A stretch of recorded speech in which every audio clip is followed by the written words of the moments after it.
Auni yangma bi amena karoti zamelama deke. Karoti zamelama awo ka karoti shinka ke ka zamena. Ame karoti den flata, jaba dengele, tomati dengele, ani poivron nyeblema kumaba klanje. Ama nga sugo ke dala ka nga sugo yiran folo ka soro ka ale bara toke.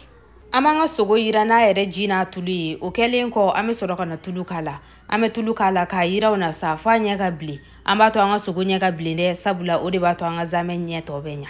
Ka to nga sugo be ka yira ame na nga karoti bara toke. Ame na nga karoti shi mixer kon nana na soro lago mixer tibulu. Iba shi ka soro ka do kolo kon nana ka sebe koro susu.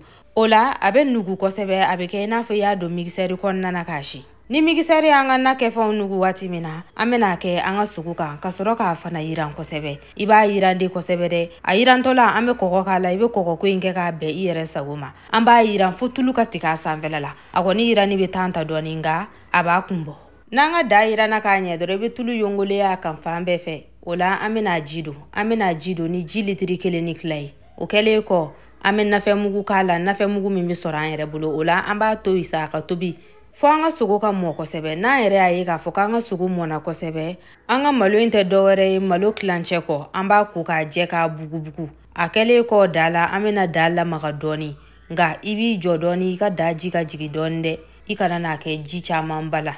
Ambe lai, persil, jaba, poivron, ani nafe mugu doni susule nywana. Ambo ka nga dala ma doni ka soro ka datu ka tobisa. Fo miniti chama, nga ande nyina ko de ambe to kana bo nywana, ukofe amba black wushu. Na wushu ra dura ambe singa bote ndo. Ina fo ere nya ba boli la chugo ya mina. Ame na ko nafe ndoni tike ku ka kerela ni furundo. Au bismillah. Zarafa ka toblu be soro orange sanfela la service 37321 ay wele ke fu ani falaki.